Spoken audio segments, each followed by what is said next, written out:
பல காரியங்களை விதைக்கலாம். சுகத்தை விதைக்கலாம், வாழ்வை விதைக்கலாம், வெற்றியை விதைக்கலாம், சமாதானத்தை விதைக்கலாம், நல்ல எதிர்காலத்தை விதைக்கலாம்.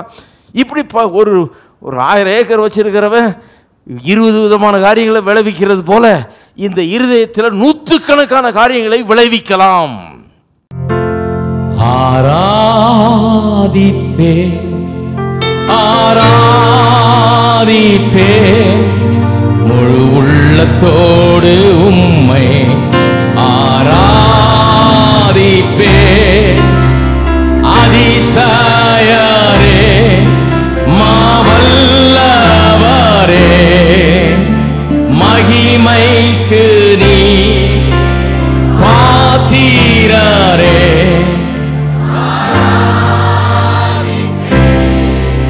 உம்மை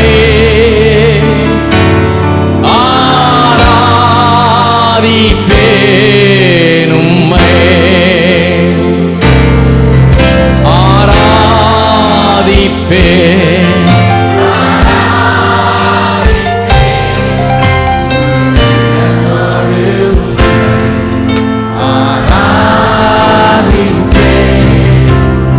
அதிசயரே மாவல்லவரே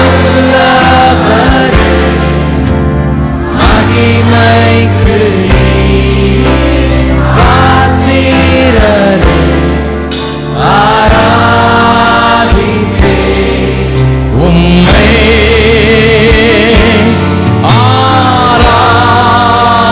ஆராதிப்பேன் உம்மை நீதிபரரே பரிசுத்தரே செம்மையானவைகள் உந்தன் பாதைகள் போற்றி புகழ்வே இயேசுராஜனை தேவாட்டு குட்டியே உம்மை ஆராதிப்பேன் ஆராதிப்பேன் முழு உள்ளத்தோடு உம்மை ஆராதிப்பேன். போதகர் சாம்பி செல்லத்துறை நடத்தும் பூரண சுவிசேஷ வேதாகம கல்லூரியில் ஊழியர் பயிற்சி பெற உடனே விண்ணப்பிக்கவும். வகுப்புகள் 2015 ஜனவரி 12 அன்று ஆரம்பமாகிறது. விண்ணப்ப படிவம் பெற பூரண சுவிசேஷ வேதாகம கல்லூரி, தபால் பெட்டி எண் 494, சென்னை 7 அல்லது கீழ்காணும் தொலைபேசி எண்களில் தொடர்பு கொள்ளவும்.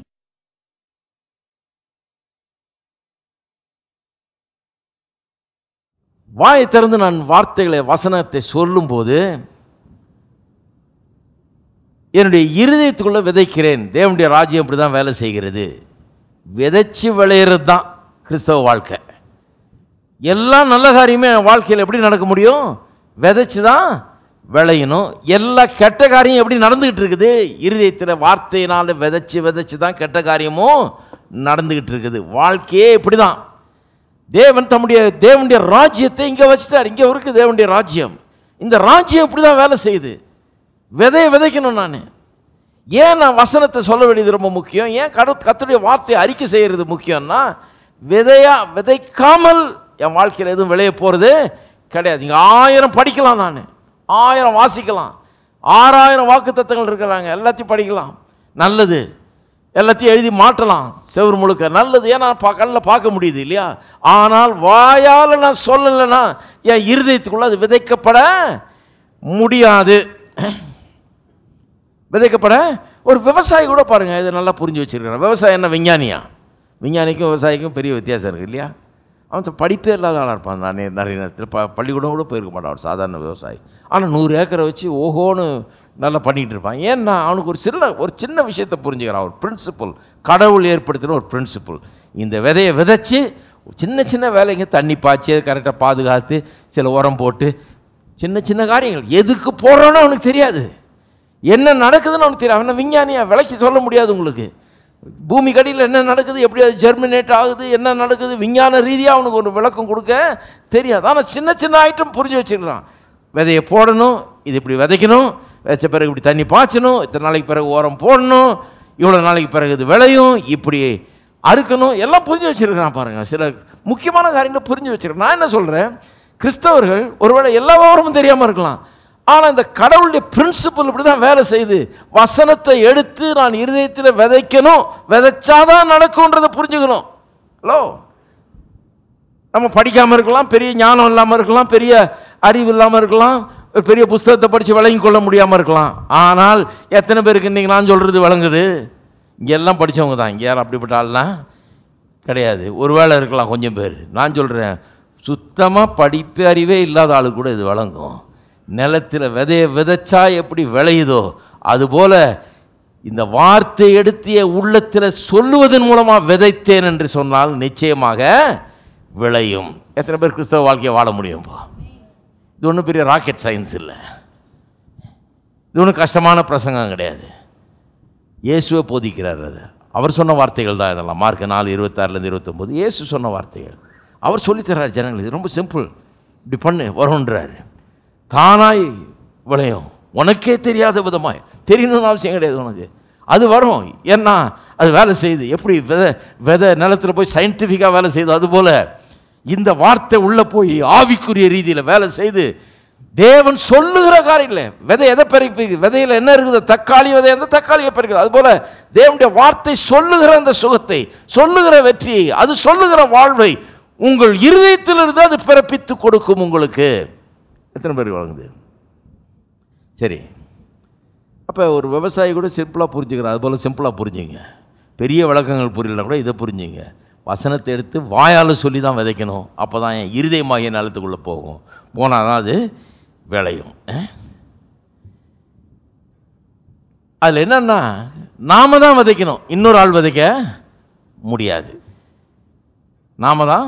ஒரு மனுஷன் நிலத்தில் விதையை விதைத்து, எல்லாம் சொல்லுங்கள் அந்த 26ஆம் வசனத்தை. ஒரு மனுஷன் நிலத்தில் விதையை விதைத்து. ஒரு மனுஷன்னா உங்களை தான் சொல்லியிருக்குது, என்ன தான் சொல்லியிருக்குது. ஒரு மனுஷன் நிலத்தில் விதையை விதைத்து எப்படி வேலை செய்தது? ஒரு மனுஷன் நிலத்தில் விதையை, எந்த மனுஷனாக இருந்தாலும் சரி, எந்த மனுஷனாக இருந்தாலும் அந்த மனுஷன் தான் செய்யணும். அதை உங்களுக்கு நீங்கள் தான் செய்யணும், அது இன்னொரு ஆள் செய்ய முடியாது. நான் உங்கள் இருதயத்தில் ஒன்றுத்தையும் விதைக்க முடியாது. இருக்கீங்களா? இப்போ நான் சில காரியங்களை சொல்லலாம், நான் சொன்னதுனால ஒன்றும் உங்களுக்குள்ளே போயிடாது. நான் சொல்லியிருக்கேன் இல்லையா, டீ கடையில் போகிறாங்க காலையில், நம்ம தமிழ்நாட்டில் காலையில் டீ கடைக்கு போயிட வேண்டியது. அங்கே ஊர் கதையெல்லாம் பேசுவாங்க, அரசியல் முதற்கொண்டு நாட்டு நடப்புகள், அது இது எக்கனாமிக்ஸ் எல்லாம் பேசுவாங்க. கம்பெனி மூடுறானாக்கும், அவ்வளோதானாக்கும், முடிஞ்சுதாக்கும் அப்படின்னு யாரும் 4 பேர் பேசுகிறான் பாருங்கள். கேட்குறவன் கேட்டு வந்ததுனால இவன் இருதயத்தில் ஒன்றும் ஆகாது. கேட்டான், அது ஒரு மாதிரி இருக்குது சொல்கிறது, ஆனால் அதோட விட்டான்னா சரி. வந்த உடனே மனைவிட்டு என்ன சொல்கிறான்? கம்பெனி மூடுறாங்களாம் தெரியுமா, 2000 பேருக்கு வேலை போதான் தெரியுமா, நான் என்ன பண்ணுவேன்னு எனக்கு தெரியல, அது தெரியுமா உனக்கு, சாப்பாட்டுக்கு என்ன பண்ண போகிறோமோ தெரியல. இவன் சொல்கிறான் பாருங்கள். இவன் சொன்ன பிறகு தான் இவன் உள்ளத்தையே அது பாதிக்க ஆரம்பிக்கிறது. சொல்ல சொல்ல சொல்ல இருதயத்தில் அது விதைக்கப்பட்டு பயமும் திகழும் சந்தேகங்களும் வாழ்க்கையை குறித்த நிச்சயமற்ற தன்மை அவனுக்கு உண்டாயிடுது, பிரச்சனை ஆகிடுது. அப்புறம் என்ன பண்ணுறாங்க? கேட்குறவங்களாம் சொல்ல ஆரம்பிக்கிறாங்க. மனைவி கேட்டுச்சுல, அது சும்மா இருக்குமா? அது உடனே ஃபோன் எடுத்து அப்பா அம்மாவுக்கு ஃபோன் பண்ணி அழுகுறது, ஐயோ வேலை போதாமே அப்படின்னு கடகடன்னு எல்லாம் சொல்ல சொல்ல தான் உண்டாகுது பாருங்கள். ஏதோ கேட்டதுனால அல்ல, கேட்டதுனால இது நடக்கிறது இல்லைன்றதுக்கு ப்ரூஃப் என்ன? நல்லா கவனிக்கிறீங்களா? வெறும் கேட்டால் நடக்காதுன்னு ப்ரூஃப் என்ன? ஆயிரக்கணக்கான மக்கள் இன்றைக்கு சபைகளில் ஞாயிற்றுக்கிழமை காலையில் கேட்டுட்ருக்குறாங்க. கடந்த 50 வருஷமாக கேட்டுட்ருக்குறாங்க, ஒன்றுமே நடக்கலை. கேட்டாங்களே, ஆமாம் கேட்டாங்க. போனாங்களே, ஆமாம் போனாங்க. அங்கே உட்காந்துருந்தாங்களே, ஆமாம் உட்காந்துருந்தாங்க. ஒன்றும் நடக்கலை. எந்த ஆசீர்வாதமும் வரல, எந்த மாற்றமும் வரல, ஒன்றும் கிடையாது. அது நடக்கலைங்கிறதே ப்ரூஃபு. வெறும் கேட்டால் நடக்காதுன்னு இவங்க கேட்டாங்களே ஒழிய இவங்க வாயை திறந்து ஒரு நாள் சொன்னதே இல்லை. இஸ்ரவேலர் கர்த்தர் சொல்கிறத கேட்டாங்க. இந்த தேசத்தை உனக்கு தந்தேன்னு சொன்னார். ஒரு தடவை இவங்க சொன்னாங்களா? நீ கண்டுபிடிச்சேன்னு காமிங்க பார்ப்போம். யாத்திராமத்தில் ஒரு தடவை இவங்க சொன்னாங்களா? வாயிலேருந்து வந்ததா? வரவே இல்லை. அதனால தான் போகவே இல்லை. ஹலோ, கேட்டதுனால இருதயத்தில் போகாதுன்றதுக்கு என்ன, இதை விட என்ன ப்ரூஃபு? நீங்கள் இன்னிலேருந்து 10 வருஷம் வந்துட்டு இருங்க, கேளுங்க. நான் எவ்வளோ நல்ல பிரசங்கம் பண்ணாலும் உங்கள் இருதயத்துக்குள்ளே போகாது.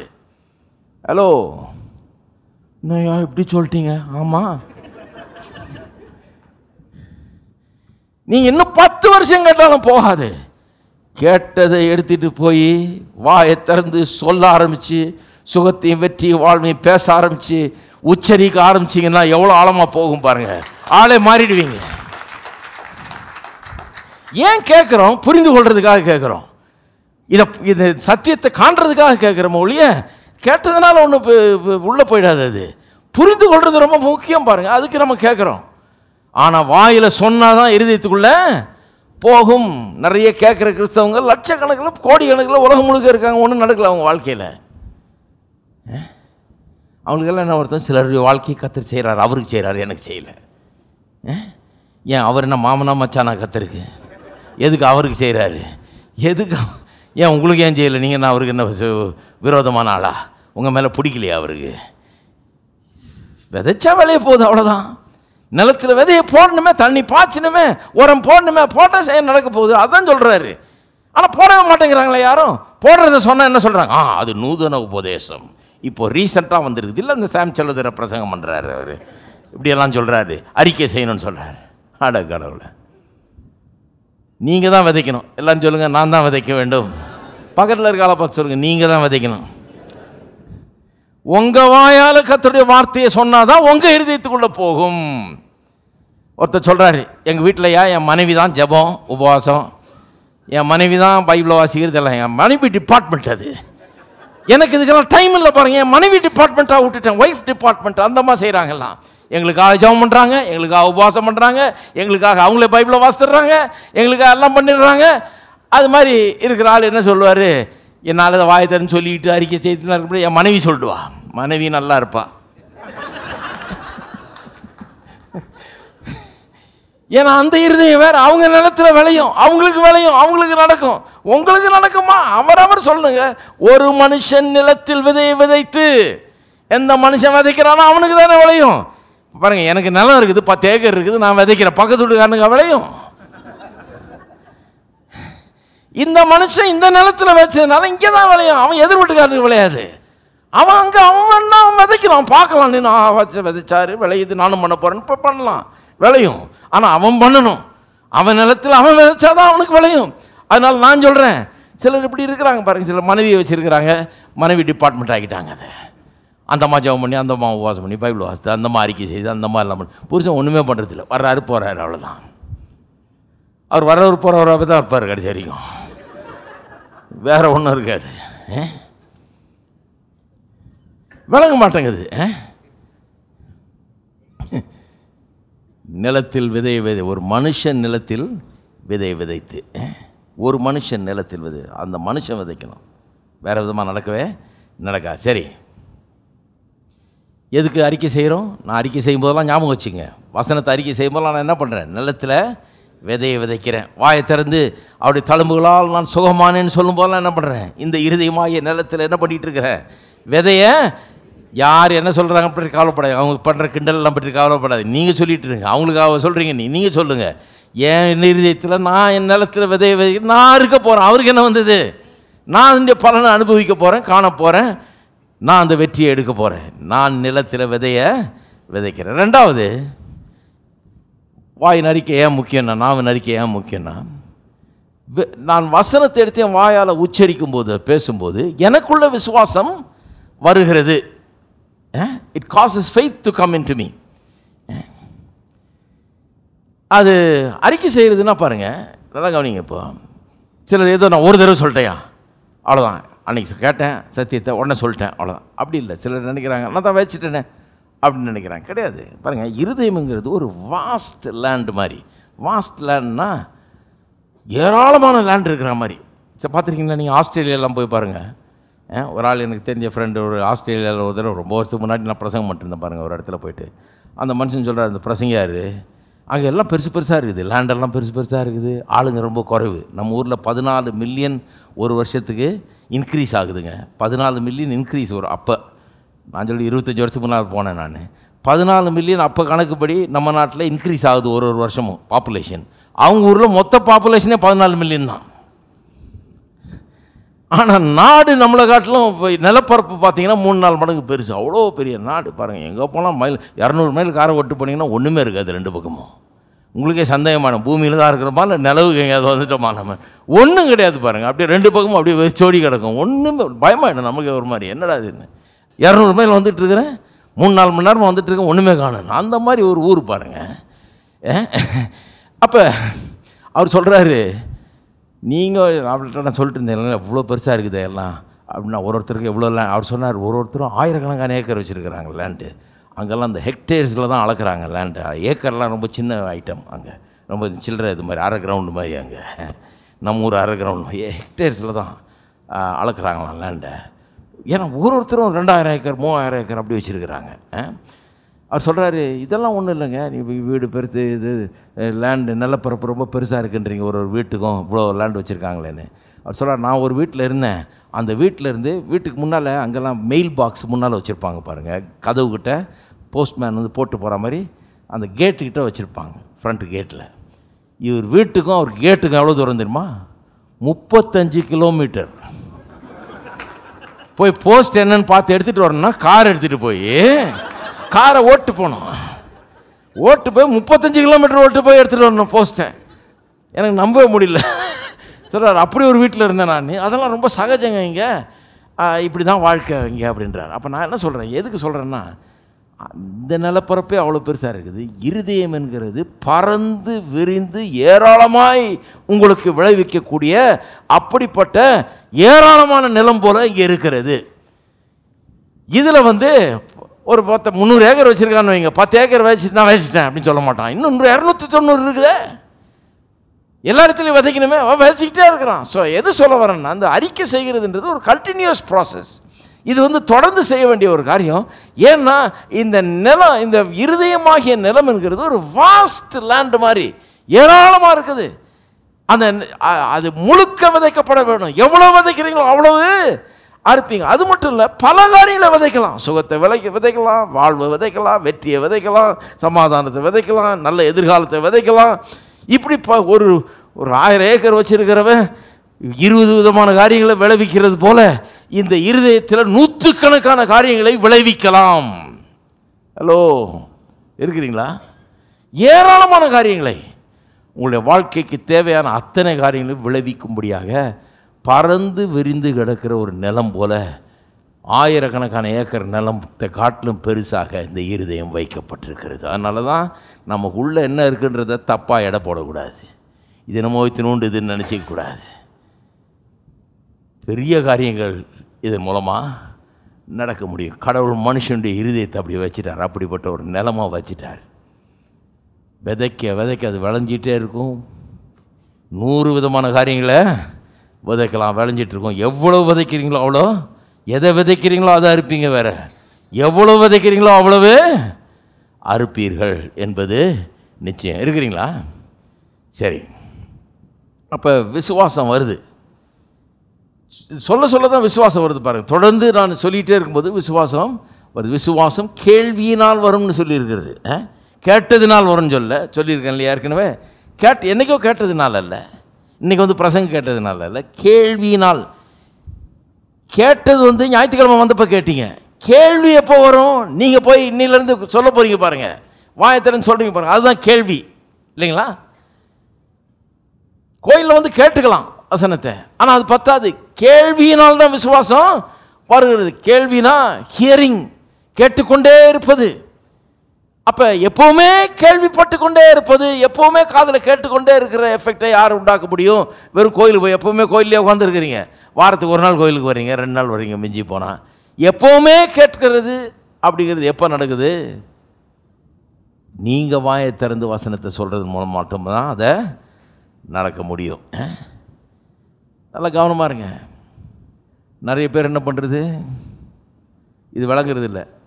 நல்லது சொன்னால் நல்லது விளையும், கெட்டது சொன்னால் கெட்டது விளையும் விளங்குறது இல்லை. அது விளங்காதனால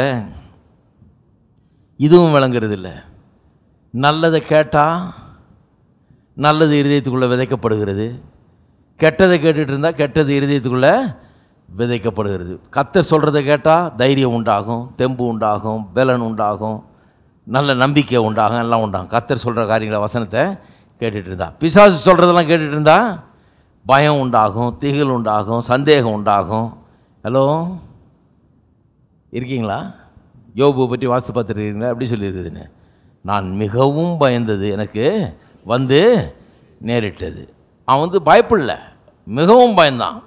அதாவது ஃபியர், பயங்கிறது ரொம்ப ஹைலி டெவலப்டாக இருந்தது. அவனுக்கு டெவலப் பண்ணியிருக்கான் ரொம்ப நாளாக. பயந்து பயந்து பயந்து பயந்து நேற்றை விட அதிகமாக பயந்து, போன வருஷத்தை விட இந்த வருஷம் ரொம்ப அதிகமாக பயந்து பயந்து பயந்து பயந்து மிகவும் பயந்து. மிகவும் பயந்துன்றது ஒரே நாளில் ஆறுது இல்லைங்க. விதைச்சி விதைச்சி விதைச்சி அப்படிப்பட்ட வார்த்தைகளை பேசி பேசி பேசி, அப்படிப்பட்ட எண்ணங்களை மனதில் வைத்து வைத்து, இதை பேசி பேசி பேசி, he became highly developed in fear. பயத்தில் ரொம்ப டெவலப் ஆகிட்டான் அவன். டெவலப்மெண்ட் எப்படிலாம் ஆகிட்டு இருக்குது பாருங்கள். நிறைய பேர் பயத்தில் டெவலப் பண்ணிட்டுருக்காங்க. எப்படி டெவலப் பண்ணுறாங்க? பயத்தில் பேசி பேசி பேசி. தோல்வியை டெவலப் பண்ணிட்டே இருக்காங்க. எப்படி டெவலப் பண்ணுறாங்க? பேசி பேசி பேசி தான் டெவலப் பண்ணுறாங்க. நான் சொல்கிறேன், கர்த்தர் சொல்கிறாரு, விசுவாசம் கேள்வினால் வரும், ஜாக்கிரதையாரு. தப்பானது காரியத்தை பேசியிருந்தேன்னா தப்பான பயமும் அதுவும் பெருகிட்டே இருக்கும், உள்ளே பெருகிட்டே இருக்கும். உனக்கு வாழ்வு பெருகணுமா, வெற்றி பெருகணுமா, என்ன பண்ணுன்றாரு? வசனத்தை எடுத்து பேசு. பேச பேச பேச எவ்வளோ அதிகமாக இதை சொல்கிறியோ அவ்வளோ அதிகமாக தைரியம் வளரும், நிச்சயம் வளரும், வெற்றி வளரும், வாழ்வு வளரும், எல்லாம் மலரும். பின்ன வெறும் வளரும் மட்டும் இல்லை, உள்ள நீங்கள் பகலில் தூங்கி இரவில் தூங்கி பகலில் விழித்திருக்க தானாய் அது விளைகிறது போல் உங்கள் வாழ்க்கையில் அப்படியே அது விளைஞ்சு வரும். ஏனென்றால் விதைத்து கொண்டே இருக்கிறீர்கள். மதுரை வெற்றி வாழ்வு கூட்டங்கள். சாம்பி செல்லத்துறை பேசுகிறார். நாள் 2015 ஜனவரி 14, 15. நேரம் காலை 10 மணி முதல் மாலை 4 மணி வரை. இடம் ஜீவ வார்த்தை ஆலயம், மாடக்குளம் ரோட், மதுரை 3. மேலும் விவரங்களுக்கு கீழ்காணும் எண்ணில் தொடர்பு கொள்ளுங்கள். எல்லா நாமத்திற்கும் மிக மேலான நாமம் இயேசுவின் நாமமே. எல்லா தலைமுறையும் என்றும் போற்றிடும் நாமம். எல்லா நாமத்திற்கும் மிக மேலான நாமம் இயேசுவின் நாமமே. எல்லா தலைமுறையும் என்றும் போற்றிடும் நாமம் இயேசு நாமமே. ஜெயம் ஜெயமே, சாத்தான் சக்தி ஒன்றும் இல்லையே. இயேசு நாமமே. ஜெயம் ஜெயமே, சாத்தான் சக்தி ஒன்றும் இல்லையே. அல்லேலூயா ஹோசன்னா, அல்லேலூயா அல்லேலூயா ஆமென்.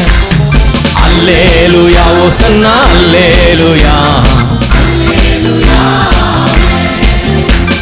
பாவத்திலிருந்து ரட்சித்ததே இயேசுவின் நாமமே. பாவத்திலிருந்து ரட்சித்ததே இயேசுவின் நாமமே. நித்திய நரகத்திலிருந்து விடுவித்ததே கிறிஸ்தேசுவின் நாமமே. நித்திய நரகத்தில் இருந்து விடுவித்ததே கிறிஸ்தேசுவின் இயேசு நாமமே. ஜெயம் ஜெயமே, சாத்தான் சக்தி ஒன்றும் இல்லையே. இயேசு நாமமே. ஜெயம் ஜெயமே, சாத்தான் சக்தி ஒன்றும் இல்லையே. அல்லேலூயா ஹோசன்னா, அல்லேலூயா அல்லேலூயா ஆமென். அல்லேலூயா ஹோசன்னா, அல்லேலூயா அல்லேலூயா. சாத்தானின் மேல் அதிகாரம் தந்ததே இயேசுவின் நாமமே. சாத்தானின் மேல் அதிகாரம் தந்ததே இயேசுவின் நாமமே. சத்ரு கோட்டைகளை தகர்ந்தெறிந்திட்டதே கிறிஸ்தேசுவின்